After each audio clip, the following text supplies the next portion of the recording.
Eu não sabia o que era ter bom ânimo na aflição, até o dia em que eu passei a minha. Aos 18 anos, eu engravidei e minha bebê veio ao mundo de 7 meses. Uma bebê saudável e bem. Quando ela tinha aproximadamente 1 mês e meio, a minha sogra virou para mim e falou assim: Gê, você não acha que a cabecinha da Sussuca está um pouquinho grande? Eu falei, não acho não. Mas vamos levá-la no pediatra. Levei ela no pediatra e ele falou que estava tudo bem. Cheguei em casa, contei para minha sogra. Olha, o pediatra falou que está tudo bem. Está tudo bem com ela. Ela me falou assim, é melhor nós vermos outra opinião. Pode ser que seja uma coisa boba e a gente consiga tratar logo. Então, levamos em outro pediatra.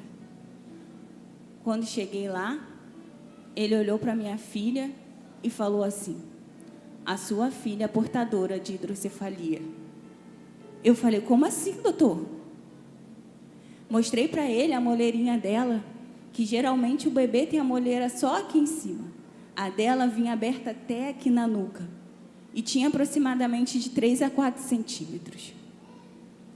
E ele me falou assim, tudo isso é líquido, precisa ser retirado, senão a cabecinha dela não vai parar de crescer, vai continuar crescendo e crescendo. Ele me encaminhou para o neuro. Saí dali, fui para o Santa Isabel. Quando eu cheguei lá, o neuro já estava na porta me esperando. Quando ele olhou para minha filha, ele atestou, a sua filha é portadora de hidrocefalia. Então, eu fiquei desesperada, né? Chorei, mãe chora, né, gente? E cheguei em casa, contei para minha família e ela passou pela primeira cirurgia.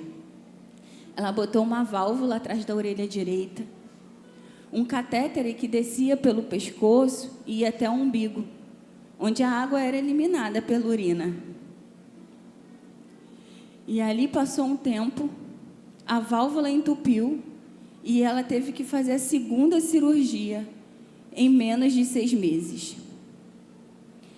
Ela não conseguia sustentar a cabecinha dela, nem trincar as perninhas. E quando ela tinha aproximadamente 1 ano, eu comecei a fazer um trabalho com ela na PAI. E em 3 meses ela conseguiu sustentar a cabecinha e trincar as perninhas. Mas ela nunca andou e nem falou. E com 2 anos de idade, a fono da PAI me chamou e falou assim para mim, Gê, eu acho que a Suelen não escuta bem. Ela não escuta a voz audível ou comanda a voz audível. Ela escuta uma batida de porta, um papo que estoura, mas ela não escuta os comandos, a voz audível. E ela precisou de um aparelho de audição.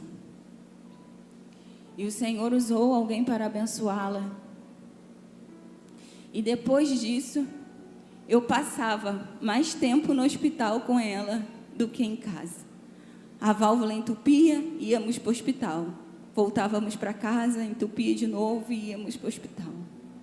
Nessa época eu ainda não conhecia Jesus. E tinha as pessoas que ficavam no hospital e uma senhora muito idosa uma vez falou assim para mim, você quer aceitar Jesus? Eu falei, eu quero. E eu fui tomada de uma fé tão grande que eu falei assim, a minha filha vai andar, a minha filha vai falar, a minha filha vai fazer faculdade, eu vou ser avó. Sabe esses sonhos que vocês têm com o filho de vocês? Eu tinha também com a minha filha.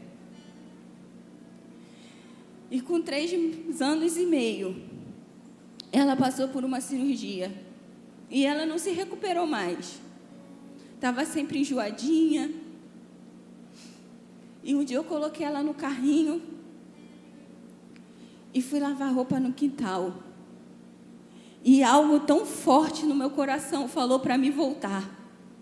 E quando eu voltei, ela estava toda roxa. E eu peguei ela correndo nos braços, levei para a emergência. E quando eu cheguei lá, o doutor puxou ela dos meus braços e falou assim, olha, o estado da sua filha é muito grave. Fomos de ambulância para o Santa Isabel. E quando chegamos lá, montaram uma UTI no quarto para ela. Ela não ficou junto com as outras crianças, ela ficou no quarto. E quando a enfermeira saía de perto, eu corria para lá, para falar com ela. E quando eu meti a mão nela, do pescoço para baixo, a temperatura era normal. E do pescoço para cima, era fria. Os olhos dela não tinham mais vida.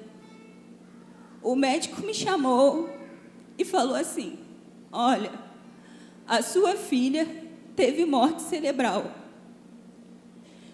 E todos os dias eu ia lá e botava a mão no coração dela. E os batimentos iam caindo e caindo.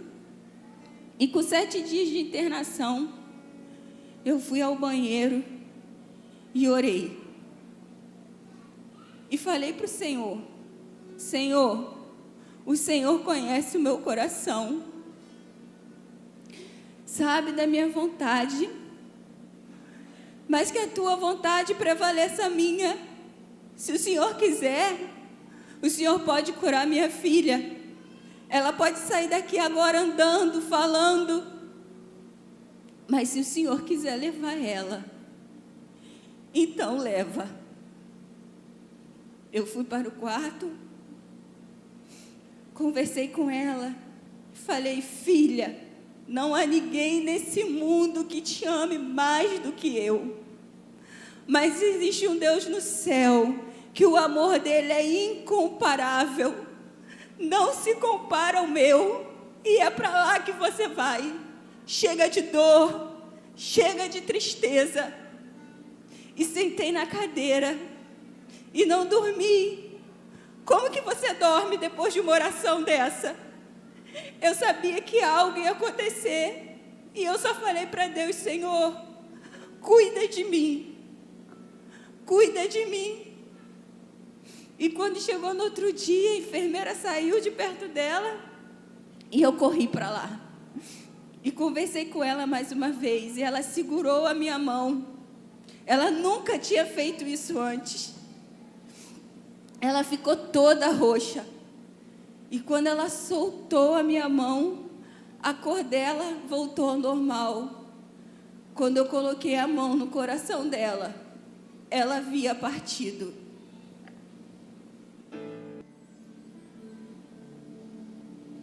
Após 3 anos, eu decidi engravidar de novo. Eu queria ser mãe. Eu engravidei, mas em pouco tempo eu tive um sangramento. E quando eu fui ao médico, ele me falou: olha, você teve um aborto espontâneo. Você perdeu o seu bebê. E depois ele falou para mim: você tem que fazer uma curetagem. Depois disso, eu passei muito mal, sempre me sentia mal, febril. E uma vez, uma festa de Natal na minha casa com a minha família. No final da festa, eu desmaiei e fui levada ao hospital. Quando eu cheguei lá, o médico falou para mim assim: olha, eu não sei o que fizeram em você, mas está tudo remexido aí dentro. A gente vai ter que te operar. E depois da cirurgia, a primeira coisa que eu perguntei para o doutor foi: doutor, eu vou poder ser mãe? Ele falou: claro, você tem 50% de chance. Eu pensei: 50% com Deus é muita coisa. Com certeza eu vou ser mãe. O tempo passou e passou, e eu senti no meu coração um desejo enorme de adotar. Falei: eu vou ser mãe. E resolvi adotar uma criança. E uma moça que eu conheço me ligou e falou: Gê, tem uma criança aqui, é um menino, mas ele é muito sério, ele não sorri para ninguém. Eu falei: tá bom, eu vou aí conhecer ele. E quando eu cheguei lá, ele abriu um sorriso enorme para mim. Eu falei: é meu, já é meu. E eu trouxe o João. para casa de João Pedro. E eu já fazia parte dessa igreja. E quando eu cheguei em casa, irmãos, essa igreja já tinha preparado a minha casa para chegar. Tinha fralda, tinha berço, tinha carrinho, tinha leite, tinha tudo em casa. O João foi um bebê muito amado, muito querido. Quando a gente chegava na igreja, as pessoas pegavam o João, eu nem via mais o João. Se eu não pedisse o João de volta, não me entregavam. E um dia, o João começou com uma febre baixa. Eu liguei para o médico dele. Ele falou assim: Gê, como a febre não está muito alta, traz ele aqui amanhã. Falei, tá bom. Quando acordei no outro dia, o João tinha uma pintinha roxa na bochecha. E aquilo me deixou já com o coração na mão. Corri com ele para o pediatra. E durante indo com ele no ônibus, eu olhei as mãozinhas, e as mãozinhas começaram a inchar. E quando eu cheguei lá, o pediatra tirou a roupa dele, e quando tirou, ele estava todo pipocado, o corpo inteiro, cheio de manchas. Ele falou assim: olha, corre com ele agora para o laboratório. É muito grave. Pode ser que tenha estourado alguma coisa. E quando eu cheguei no laboratório, um amigo meu estava lá. Eu falei: olha, eu preciso desse exame. Ele colheu o exame, mas falou: Gê, eu não consigo te dar o resultado agora. Eu falei: mas eu preciso muito desse resultado. Ele: mas agora eu não consigo. Peguei o João no colo, voltei com ele desesperada para o hospital. Quando cheguei, encontrei o pediatra dele na frente do McDonald's. Ele falou: vamos correr para o Santa Isabel. E quando chegamos no Santa Isabel, eu sentada com ele no meu colo, ele começou a fazer uns movimentos estranhos. E ali ele veio a óbito no meu colo. Eu comecei a gritar e a gritar. E o pediatra dele veio, puxou ele dos meus braços, levou ele lá para dentro. E daqui a pouco eu só ouvi a voz da pastora gritando: cadê o João? Cadê o João? Não sei como ela chegou ali tão rápido. E eu só falava assim: olha, levaram. E o meu João veio a óbito. E quando o resultado do exame chegou, deu que era meningite.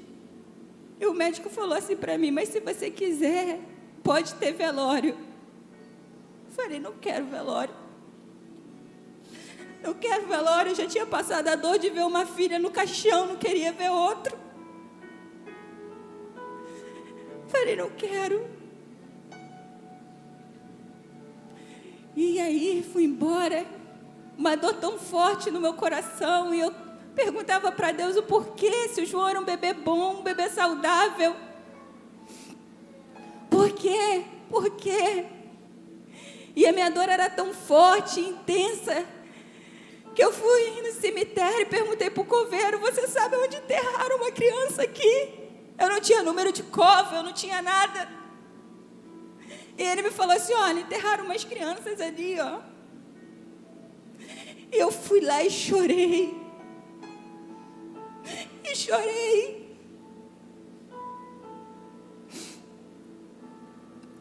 E chorei muito, porque eu queria saber o porquê. E eu perguntava para o Senhor por quê. E um dia eu, na minha casa, um homem de Deus adentrou a porta e falou assim para mim assim, exatamente com essas palavras: Gê, você sabe por que o Senhor levou o João? Eu falei: não, eu quero saber o porquê. Ele falou assim: porque já estava no plano do Senhor levar o João para a glória. Só que o João tinha sido rejeitado pela mãe dele. O João era fruto de um adultério, o pai dele não queria ele. Então a enfermeira que estava no plantão, ela pegou o João. Mas ela não pegou o João para amar o João. Ela pegou o João para fazer sacrifício com ele vivo. Ela ia retirar os órgãos dele. Só que os vizinhos desconfiaram que tinha um neném naquela casa e denunciaram.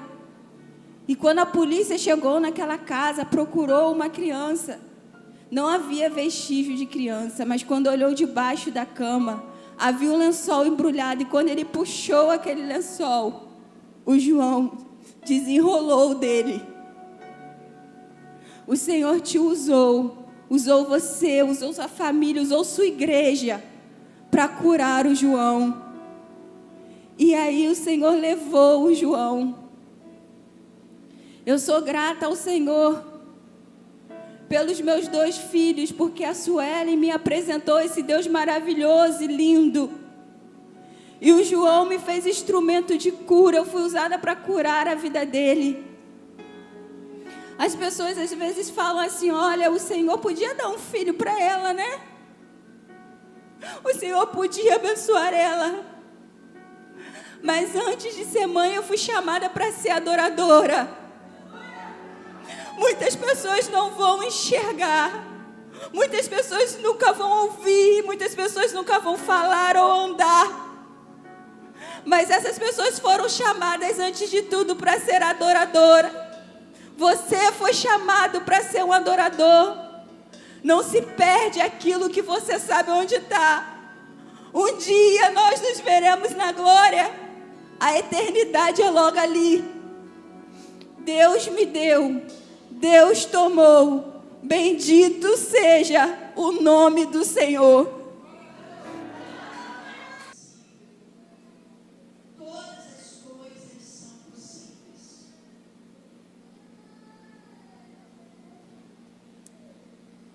Então, o que dizer sobre o meu milagre chamado Felipe Kadosh? Desde o início da gravidez, percebemos algo diferente. Foram muitas dificuldades, obra em casa, falta de recurso financeiro, muitas confusões. E eu, com tudo isso, quase me encontrei emocionalmente doente. Mas Deus tinha algo, porque Ele deu ao meu marido, inicialmente, seria só Felipe, mas Ele deu ao meu marido seu segundo nome, o que significa, o que é santo, separado para Deus. Diante de tudo isso, também tivemos muitas alegrias e expectativas, porque afinal de contas, eu teria o meu menino. Faltando uma semana para o seu nascimento, eu fui para Niterói, para a casa da minha cunhada, pois ela tinha carro e tinha disponibilidade para estar comigo. Minha cunhada mora em Niterói e a cesárea seria feita no Hospital do Ingá, que fica em Niterói. Na noite do dia em que cheguei, minha cunhada recebeu umas amigas. Começamos a conversar e quando me dei conta, já eram 23 horas. E uma daquelas amigas me perguntou: para quando é o seu bebê? Eu, sem sombra de dúvidas, respondi: o meu bebê é para o dia 21. Naquele momento, eu percebi que ela falava da gravidez, mas com o passar do tempo, Deus me mostrou que não era sobre a gravidez, era sobre mim e o meu filho, e seria para a nossa morte. Naquela madrugada, enquanto o meu marido orava por mim e pelo nosso filho, Tânia grávida, e isso era maravilhoso, mas nós não tínhamos dinheiro para pagar o parto todo. A dificuldade financeira era muito grande, a casa que nós morávamos muito precária. Para vocês terem uma ideia, a porta da sala não tinha maçaneta, não tinha uma fechadura. Nós colocamos uma escora para tentar manter a porta fechada. E naquelas circunstâncias, eu também não tinha emprego. Eu trabalhava na igreja, mas não recebia. E eu também era motorista de uma madeireira. E não havia essas condições. Então, e um fato curioso que eu quero contar aqui hoje. Nós tínhamos uma vizinha, e a vizinha teve a coragem de pedir para mim um dia assim: por que vocês não se mudam? Mudam daqui. porque a minha casa é muito bonita e a de vocês é tão feinha. Mas eu nunca liguei para isso não, sabe? E diante daquela situação, Tânia na casa da minha irmã em Niterói, porque lá a minha irmã com carro, morando próximo do hospital, do médico, dava uma certa tranquilidade para a gente. E eu resolvi fazer pizzas para poder levantar o dinheiro para pagar o parto.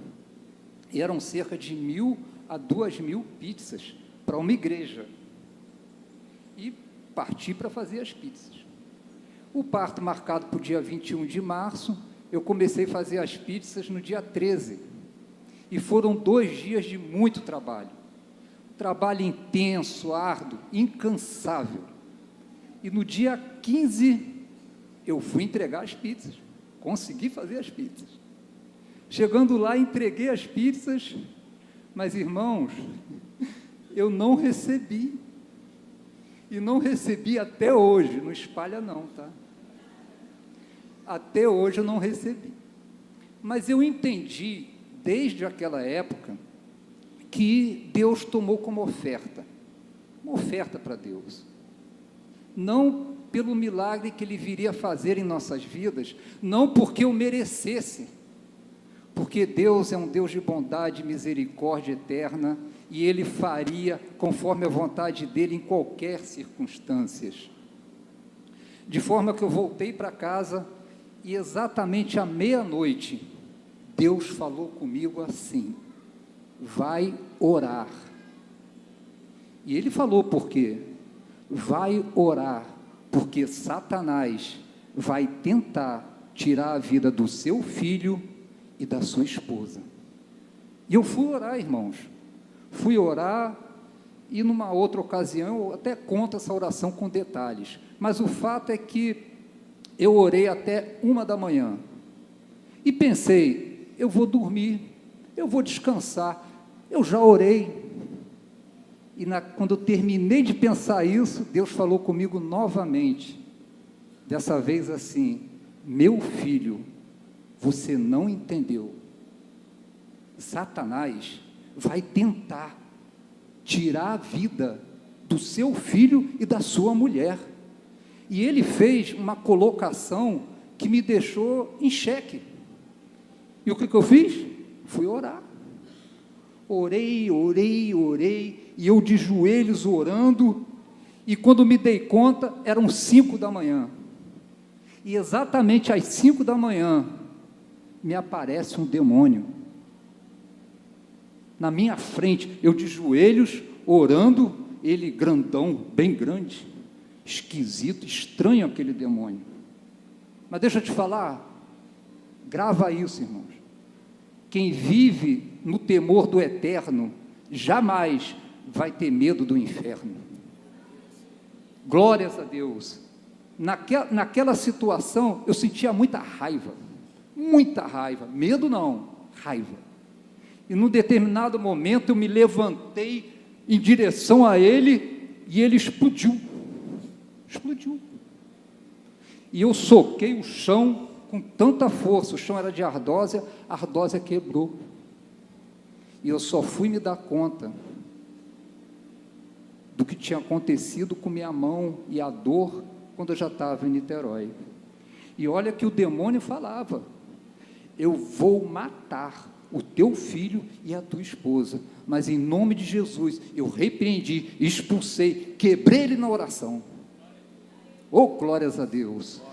E esse, irmãos, é parte da história do lado de cá. Enquanto isso, do lado de lá, eu e nossa filha Sara, de apenas 2 anos e 11 meses, nos preparávamos para dormir.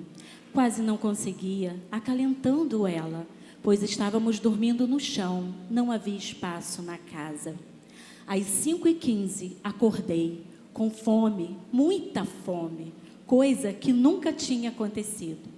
Fui até a geladeira e tinha bananas. Comi uma, e ao engolir o primeiro pedaço, senti uma dor tão forte, da lombar até a planta dos pés.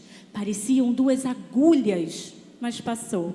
Corri ao banheiro e percebi que estava sangrando um pouquinho. Estranho que a minha barriga endureceu rapidamente.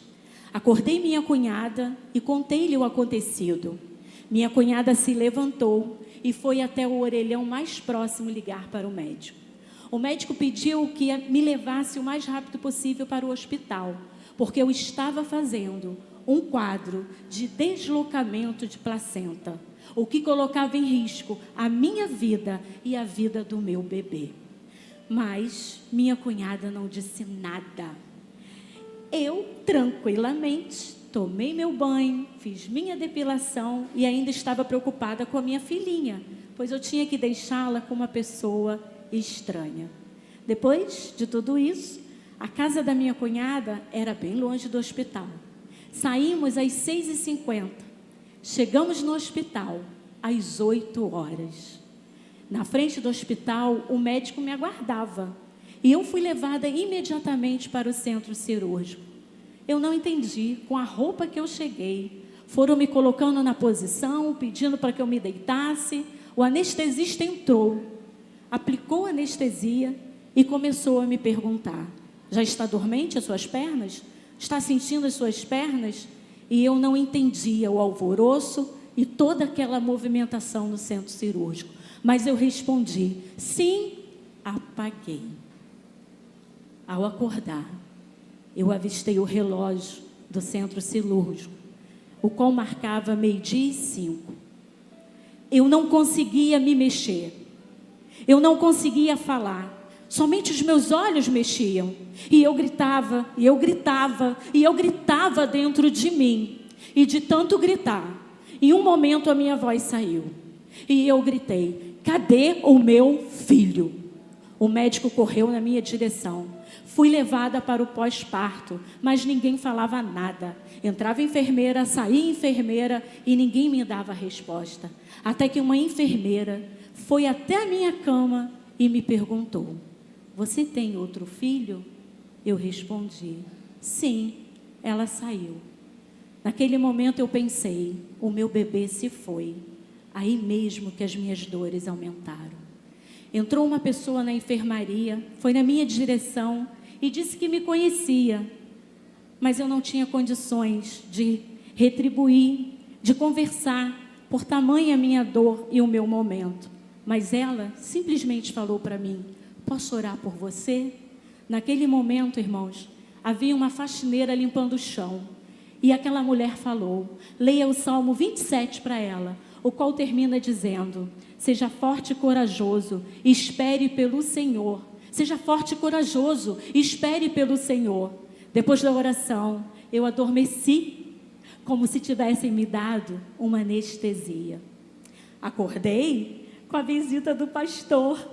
E eu falei para ele: vai atrás do nosso filho, vai ter notícias do nosso filho. E ele foi. E ele o conheceu. Mas eu só o conheci no dia seguinte. E ele era o bebê mais lindo daquele lugar. Depois de tudo isso, o médico disse para mim: olha, você e o seu bebê são um milagre. A minha mãe entrou para me visitar. E o médico contou exatamente o que tinha acontecido naquele lugar. Havia uma capela do outro lado do hospital. E o médico, apontando para a mesma, falou para minha mãe: era para sua filha e o seu neto estarem lá, porque o Kadosh nasceu sem sinais vitais. Ele foi posto de lado para os procedimentos de óbito, mas, de repente, ele choramingou, oh, aleluia, e corremos com ele para os procedimentos de vida. A sua filha, uma intensa hemorragia. Por isso, mãe, agradeça a Deus todos os dias, porque eles são um milagre.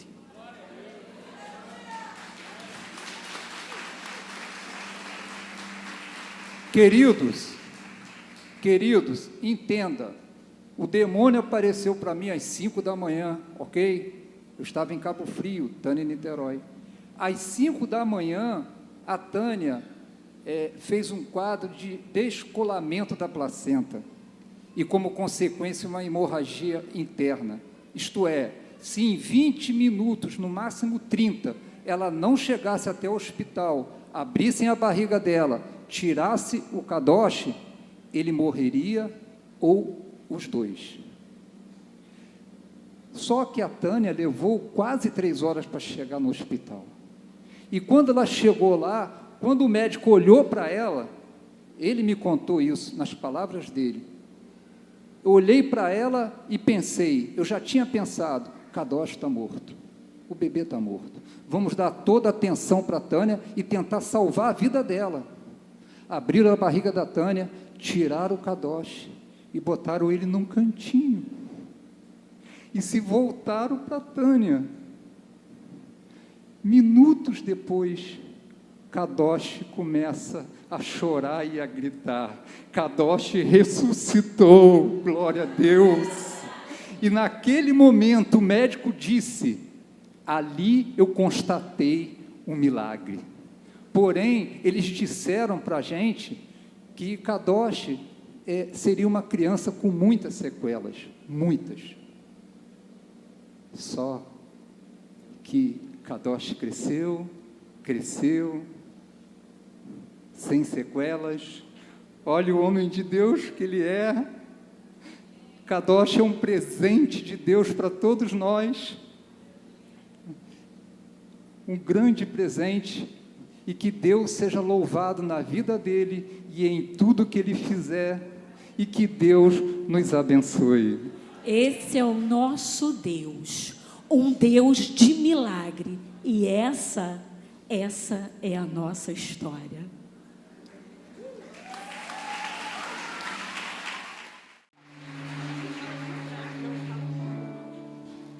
A vontade do Senhor, ela é boa, perfeita e agradável.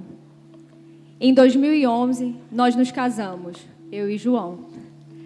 E passando um tempinho, logo vieram as perguntas. Quando terá um neném? Vai ficar grávida quando? Perguntas normais.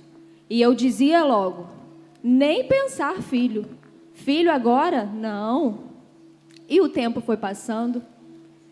E esse sonho foi gerado dentro de mim com uma força, com uma vontade a qual eu nunca tinha sentido antes. Em 2014, nós conversamos e decidimos parar a medicação a qual tomava, o anticoncepcional, e decidimos gerar.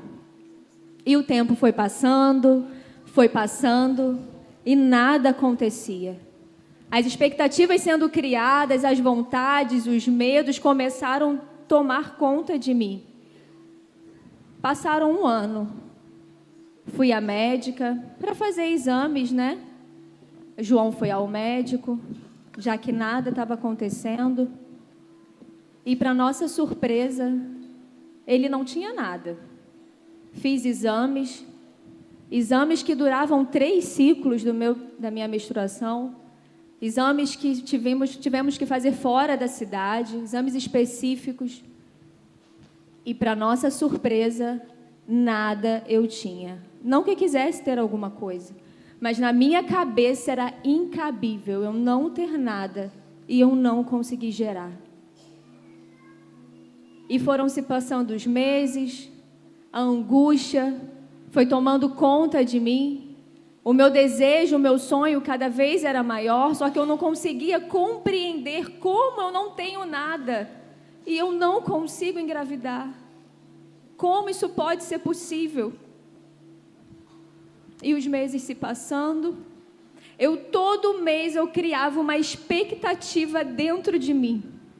Todas as vezes que a minha menstruação vinha, era como se fosse um luto vivido por algo que eu criei dentro de mim, na minha mente. Algo ao qual eu esperava, ao qual eu planejei, dentro da minha cabeça. Chegou um período que minha família já sabia o meu desejo, os meus amigos mais próximos, a minha igreja. E eu glorifico o Senhor, porque naquele momento eu encontrei apoio. Eu tive pessoas a qual me acompanharam, eu tive pessoas a qual estiveram ao meu lado, que fizeram toda a diferença. Mas eu me lembro também uma certa vez que estávamos em uma reunião de família e uma pessoa entrou no assunto e fez uma brincadeira com meu esposo. Ah, João, você não sabe fazer filho. Você não faz filho, você não está fazendo direito. Irmãos, cuidado com as brincadeiras. A nossa boca foi para gerar vida e não morte.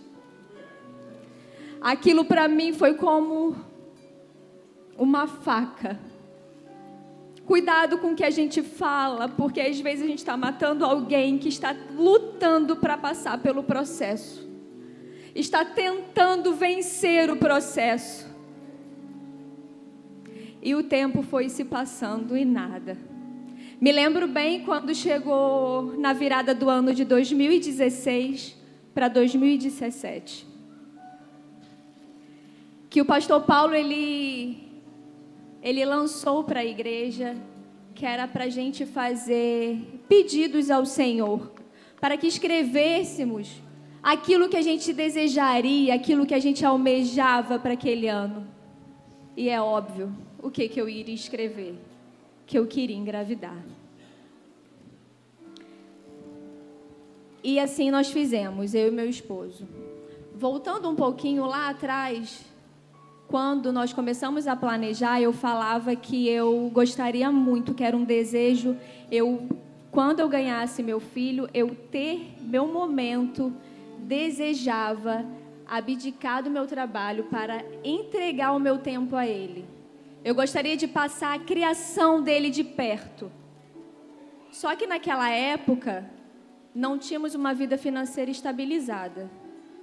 A empresa de João estava no começo e algumas coisas ainda turbulentas. Voltando para 2017, começo de 2017, fizemos os nossos pedidos e oramos em cima daquilo. Em março, abril de 2017, nós começamos uma reunião de oração na minha casa. Era às segundas-feiras, 10 horas da noite. Nossa, que horário! Era o horário que tínhamos. Iam alguns amigos. Criamos alianças ali. Criamos um momento de confissões. Criamos um momento de orarmos um pelas dores dos outros. Criamos um momento para estarmos ali como apoio. Ali foram gerados sonhos. Ali foram gerados cura. Ali foram gerados cura na alma, nas emoções. Ali foi gerado intimidade com o Senhor. Porque nós só podemos compreender o que o outro quer quando há intimidade. Ali nós podemos viver e reconhecer quem realmente era Deus e o que Ele requeria de nós. E já estava na época de eu voltar à médica novamente. Eu fui para exames de rotina e ela falou assim: Gabi, por que a gente não faz uma medicação para estimular a sua ovulação? Eu fiquei meio assim, mas vamos. Seriam durante 3 ciclos. Eu fiz 1. E eu não me senti bem. Minha menstruação veio, não engravidei e eu passei muito mal, muitas dores, fluxo muito grande. Eu voltei a ela e eu falei assim: eu não quero mais, eu não posso optar por isso. Ela falou assim: pode. E ela falou para mim assim: Gabi, você não tem nada, você precisa mudar a sua mente, você precisa viajar, você precisa descansar. A minha mente era somente voltada para isso. Eu vivia pensando no que eu queria. Eu vivia em função do sonho a qual eu coloquei dentro de mim. Só que eu não conseguia mais enxergar outras coisas.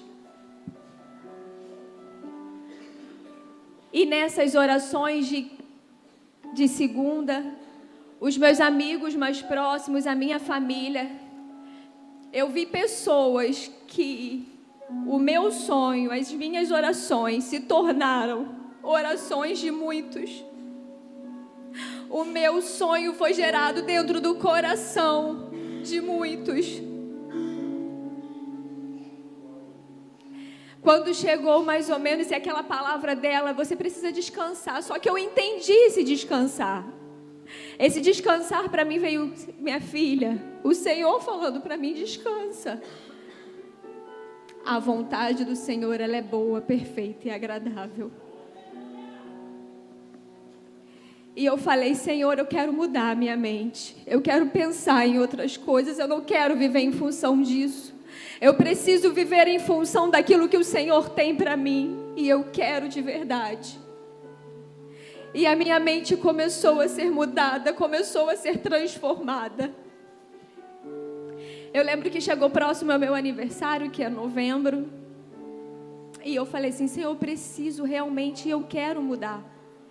E quando o meu ciclo vinha, eu já não ficava da mesma forma que eu ficava antes. Em dezembro eu falei assim, eu quero fazer algo diferente. Me matriculei na academia.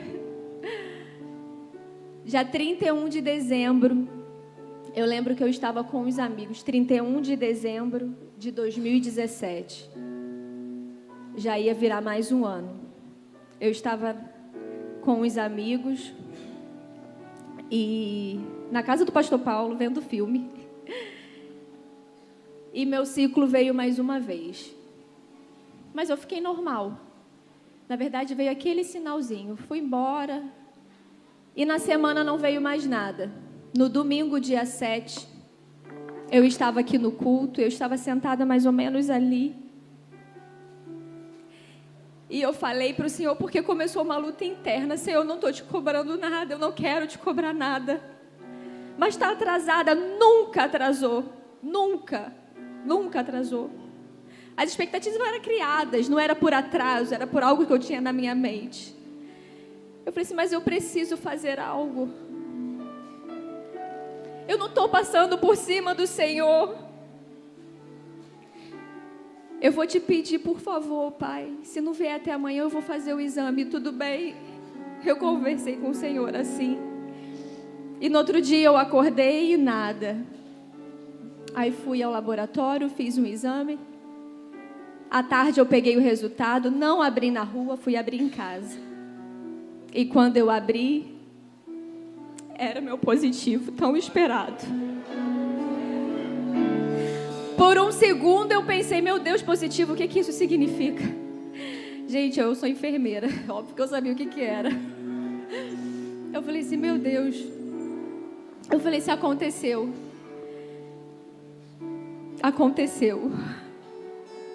E o Senhor me mostrou que eu precisava reconhecer quem Ele era na minha vida de verdade.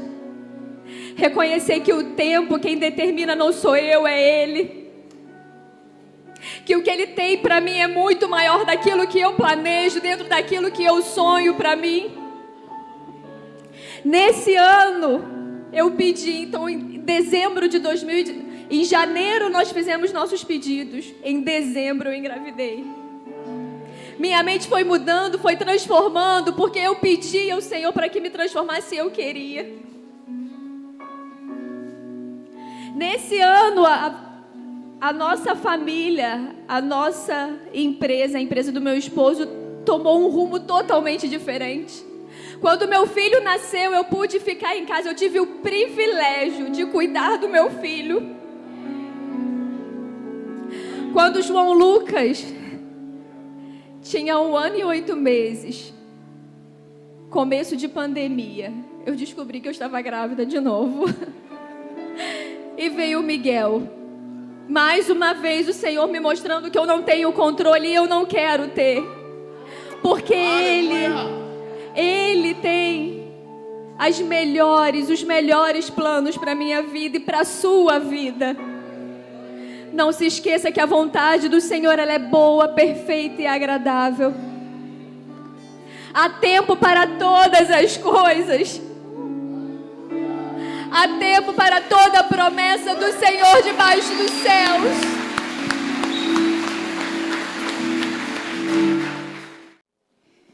em 2014, depois de 7 anos de casado, e de ter tido um casamento restaurado pelo Senhor em 2011, nós decidimos engravidar.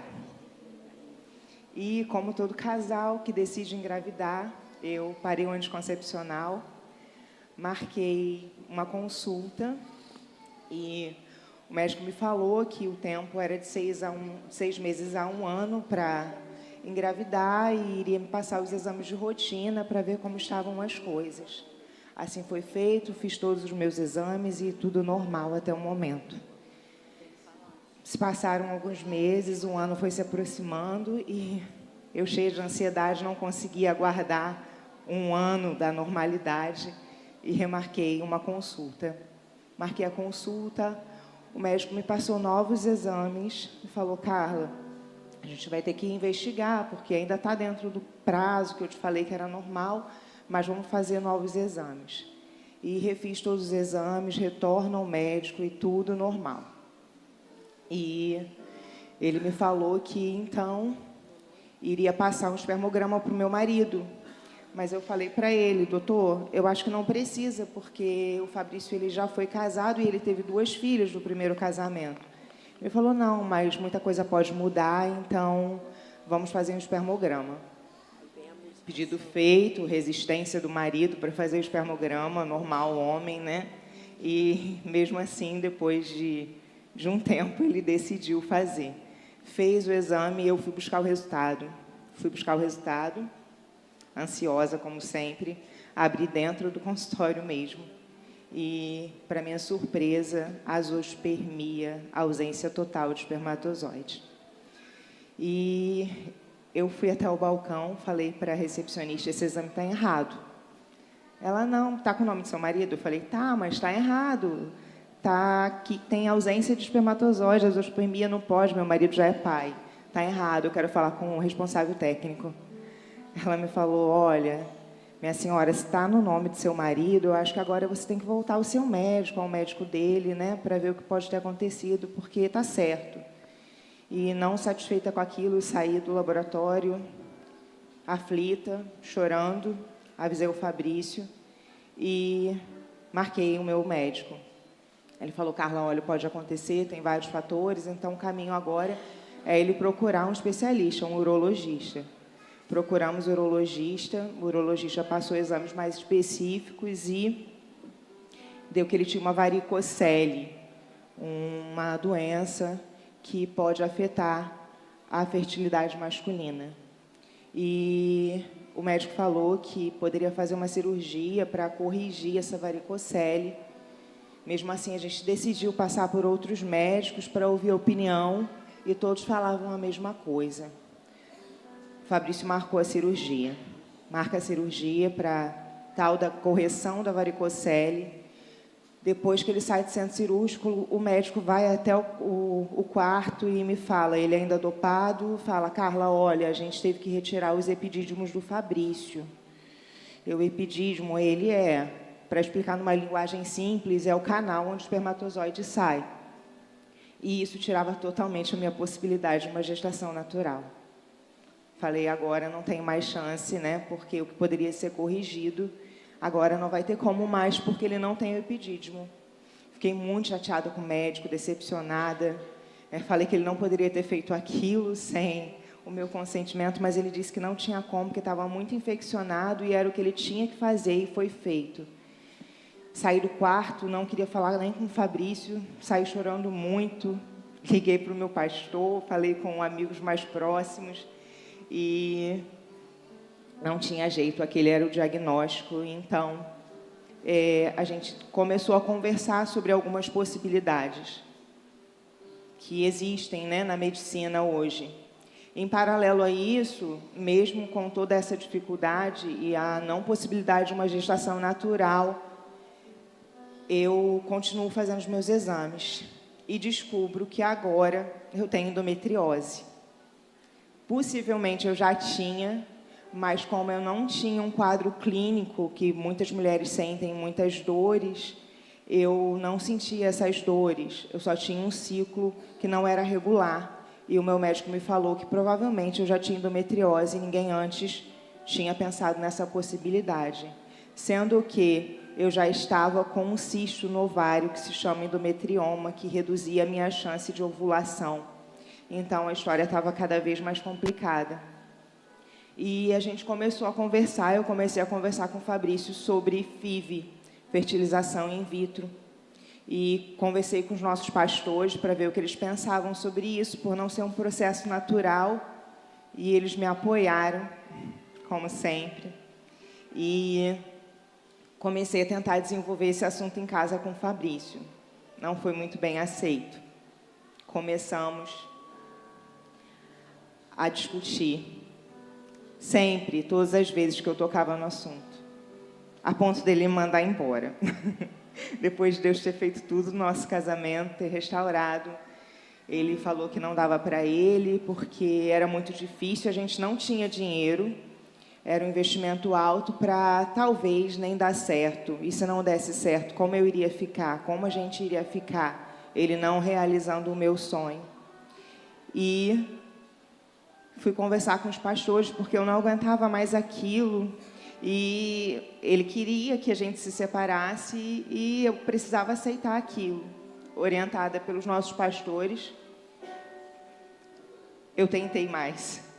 E fui orientada a fazer um propósito com o Senhor. E eu fiz um propósito com Deus e dei um tempo. E falei para o Senhor para, naquele tempo, para Ele fazer, e jejuava e orava, e a minha igreja, os meus amigos oravam comigo, muitas pessoas abraçaram, os meus pastores. Não seria nada sem essa igreja que nos abraçou totalmente, mesmo não sabendo de todos os detalhes. E o tempo se aproximava de eu entregar o meu propósito e nada mudava. E uma das condições que meu pastor tinha me pedido era não tocar no assunto nesse período. Mas, mulher ansiosa, eu ficava tentando não conversar. E no último dia, no penúltimo dia, no dia seguinte, eu iria entregar o meu propósito ao Senhor e eu ainda não tinha tido resposta. Eu falei, Senhor, impossível, amanhã eu já entrego o propósito, nada aconteceu até agora. E nesse período, gente, tudo já tinha acontecido. Eu vi coisas acontecendo, eu ouvi coisas, como a Gabi falou, minha amiga, que a gente viveu isso junto, a gente orou por isso junto. Eu ouvi pessoas falando que eu não queria engravidar por causa do meu corpo, que eu não queria engravidar porque eu me achava nova, talvez, eu já não era mais nova. E eu ouvia muitas coisas, eu ouvi em um chá de bebê da minha família que eu não queria engravidar porque eu era vaidosa. E eu falei para o meu marido que eu não ia mais a chá de bebês e que eu não viria nem mais em culto do Dia das Mães, porque para mim era um tormento. Era um sofrimento todas as vezes que eu pensava nisso e achava que não poderia acontecer na minha vida.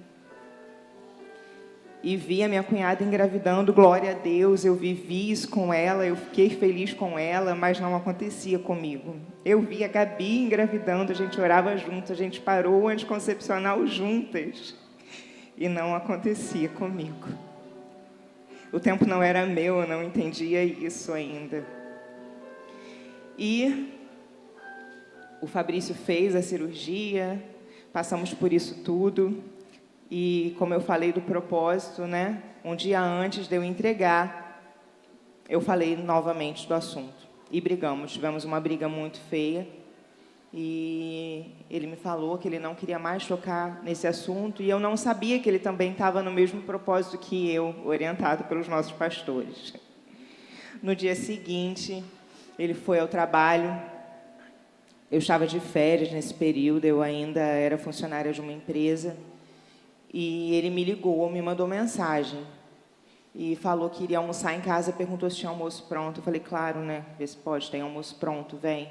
E quando ele chegou com uma sacola, uma caixinha. E eu pensando, né? Vai querer me comprar agora. Brigamos ontem. E com certeza está trazendo algum doce para mim. Aí ele falou, olha, abre. Aí eu não quis abrir naquele momento e fui esperando e abri. Quando eu abri, para minha surpresa, tinha um sapatinho lá dentro. e uma frase: eu decidi sonhar com você. Aí ele me contou que ele também estava fazendo um propósito. A gente, né, na verdade, um contou para o outro. E naquele dia ele foi conversar com uma advogada dele, porque ele estava resolvendo uma causa, e Deus usou aquela advogada para falar com ele, para sonhar os sonhos que Deus tinha para a gente, para sonhar comigo. E ele decidiu sonhar. Quando ele me falou, eu já tinha até o telefone da clínica da fertilização. Mas ele falou: olha, a gente não tem dinheiro, a gente não tem como fazer esse procedimento, a gente sabe que tem um custo alto, mas como a gente decidiu, como o Senhor falou comigo, eu tenho certeza que Ele vai providenciar tudo. E dessa forma foi feito. O Senhor providenciou todos os detalhes. Todos os detalhes, Ele não se esqueceu de nenhum. E a gente conseguiu fazer o tratamento. Começamos o tratamento, marcamos a primeira consulta, vimos toda essa parte financeira, né? E comecei a fazer os meus exames. A médica me explicou: Carla, olha, agora o Fabrício vai ter que passar por um urologista, né? Porque ele não tem espermatozoide. E uma condição que eu tinha falado para os pastores logo no início: eu iria sim fazer a fertilização, mas se fosse com as nossas células, com o meu óvulo e com o óvulo do Fabrício, com o espermatozoide do Fabrício. E eu sabia que as chances eram mínimas, porque ele não tinha espermatozoide, né? E quando marcamos o urologista, ele explicou para a gente que ele iria passar um medicamento para estimular a produção, porque ele produzia espermatozoide, mas não saía mais, até por conta da retirada dos epidídimos. E ele fez todo o tratamento, tomou o medicamento e marcou a pulsão. Os pastores foram conosco nesse procedimento, e o Fabrício entrou para o centro cirúrgico. Foi mais demorado do que a gente esperava. O médico deu um prazo e nada do Fabrício vir para o quarto, e nada do médico. E quando o Fabrício chegou, o médico veio logo depois, não com uma cara muito boa, e me falou: olha, não tenho notícias boas para vocês. O procedimento foi difícil, não deu para pulsionar, e eu tive que tirar um pedaço do tecido do testículo. A gente conseguiu, mas são poucos, e não tem uma qualidade muito boa. Eu comecei a chorar, olhei para o meu pastor, ele falou: minha filha, Deus precisa só de um. Às vezes, até sem nenhum, Ele faz, se Ele quiser, Ele faz. Então, não se desespera, mas a minha humanidade não me deixava não me desesperar. Eu fui para o banheiro, comecei a chorar, a orar. Sabia que a pastora estava lá fora me esperando, mas eu comecei a chorar e só ouvi o Senhor falando no meu ouvido: clama pelo meu nome. E eu comecei a cantar Yeshua. Falei: Senhor, eu preciso de Ti. A gente não tem muitas chances. Eu cheguei até aqui, foi o Senhor quem permitiu isso, e eu tenho certeza que o Senhor está no controle de tudo, mas me ajuda, porque eu estou meio sem força. Mesmo assim, com esses poucos espermatozoides e com pouca qualidade, foram congelados, porque agora eu precisava passar pelo meu procedimento. Marquei a minha parte, né, que é um estímulo ovariano para você produzir óvulos, além do normal que uma mulher produz em um ciclo, porque a gente precisa ter mais óvulos para ter mais chances de uma fertilização. E tomei medicamentos para isso, fiquei no Rio por um período, que eu precisava fazer exames com uma certa frequência para acompanhar a evolução dos óvulos e saber o melhor momento para a retirada deles. E foi feito. Tive 11 óvulos, uma quantidade muito boa para uma mulher que tinha endometrioma. Tudo bem que eu tive que tratar. E o ovário que eu mais tive óvulos foi o esquerdo. Eu tive 10 dele, e era o ovário que eu tinha uma lesão. E eu tive um do direito. E os óvulos foram congelados, porque eu tive hiperestímulo ovariano. O meu ovário ele cresceu além do normal por conta da medicação. Não pude marcar logo o procedimento para aquela semana. Viemos embora para nossa cidade. E A médica me explicou, olha, Carla, a gente tinha feito isso no sábado. Até a quarta-feira, o laboratório vai entrar em contato com você para falar quantos embriões vocês tiveram desses 11 óvulos, que a gente sabia que a qualidade dos espermatozoides não eram boas e eram poucos ainda, né? Na quarta-feira, fiquei ansiosa o dia todo, esperando o telefone tocar. E, na parte da tarde, eles me ligaram. Falaram, olha, Carla, dos 11 óvulos, você teve 3 embriões. E, desses 3 embriões, hoje, nós congelamos 2. Eu falei, e o outro? Ela falou, olha, hoje, esse último embrião, ele não está com a quantidade de células suficiente para ser congelada. Apesar de eu ser formada em biologia, eu não entendia muito bem, né? Não tinha estudado a fundo essa parte genética. Ela me falou, eles têm uma quantidade de célula e, nesse período, eles são congelados com essa quantidade. E esse terceiro embrião, ele não chegou até o dia de hoje com essa quantidade. E eu perguntei, ele vai ser descartado? Que era meu, né? Eu queria saber de tudo que ia acontecer. Ela falou, não, a gente tem até o sábado para esperar, para ver como vai ser a evolução dele. Foi feito isso, no sábado o laboratório iria me ligar. Me ligaram, atendi já, muito apreensiva, e falaram, Carla, tem uma boa notícia para você, seu terceiro embrião chegou até hoje com a quantidade de células suficientes e ele vai ser congelado. Falei, mas isso muda alguma coisa? Pode ser, se eu engravidar desse embrião, ele pode ter alguma coisa, pode ter algum problema? Ela, não, vai ser com segurança, está dentro da normalidade, ele desenvolveu da forma correta e ele vai ser congelado. E ele foi congelado e a gente tinha que marcar a transferência do embrião.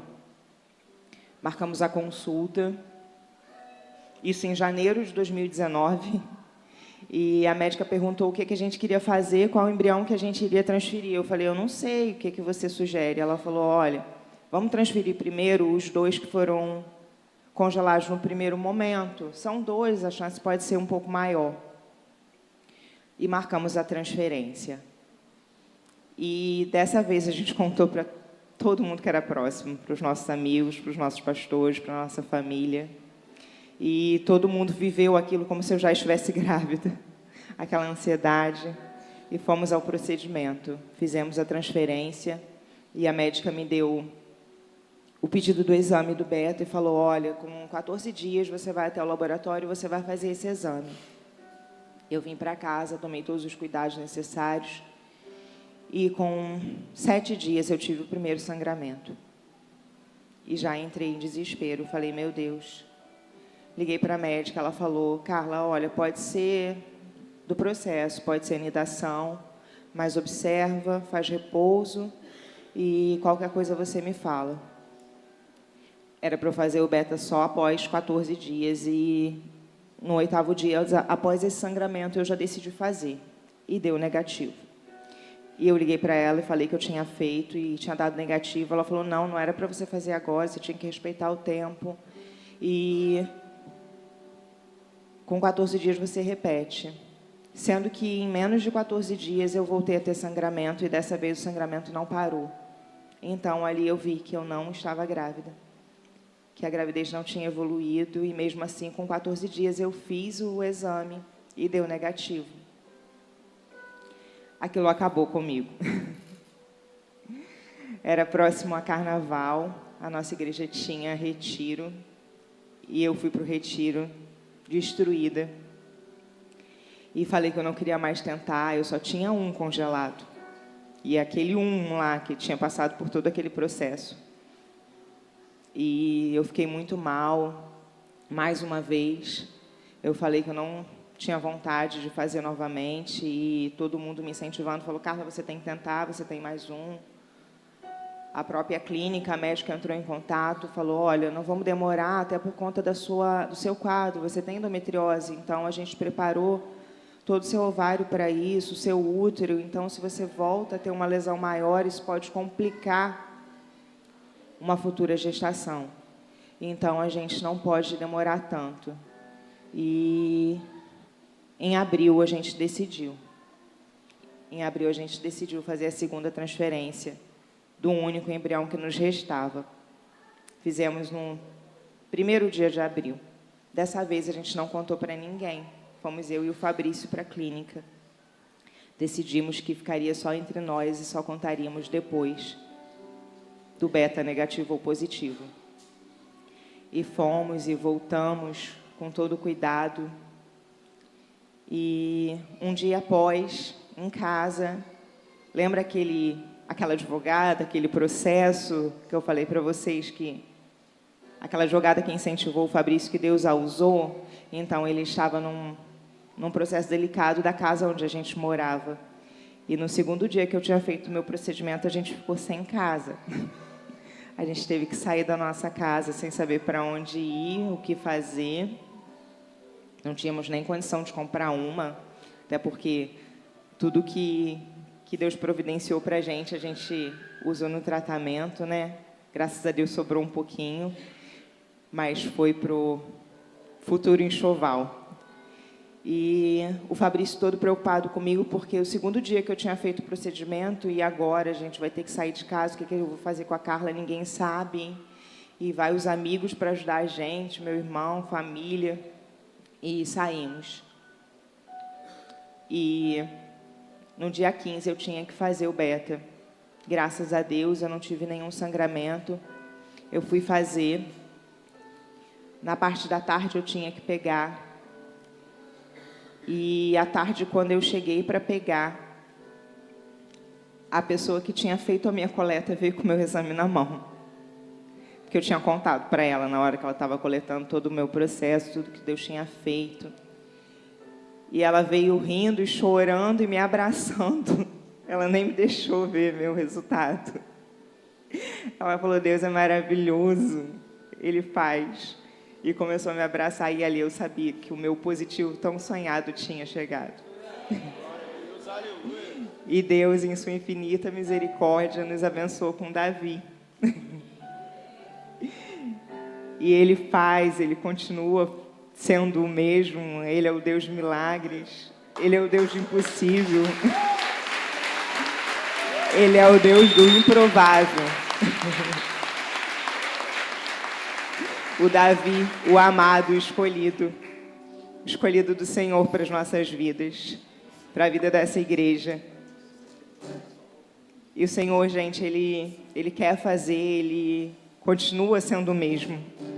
Então, não hesitem. E o tempo é o do Senhor. E depois que a gente entendeu que o controle das nossas vidas era do Senhor, Ele nos deu Davi, Ele nos deu uma nova casa, Ele nos deu uma empresa. E Ele tem nos dado força, Ele tem nos mantido, Ele tem nos direcionado.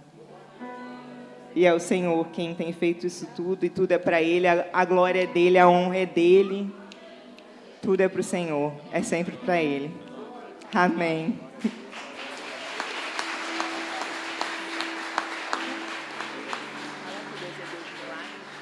Meu Deus é Deus de milagre, Deus de promessa, caminho no deserto, luz na escuridão.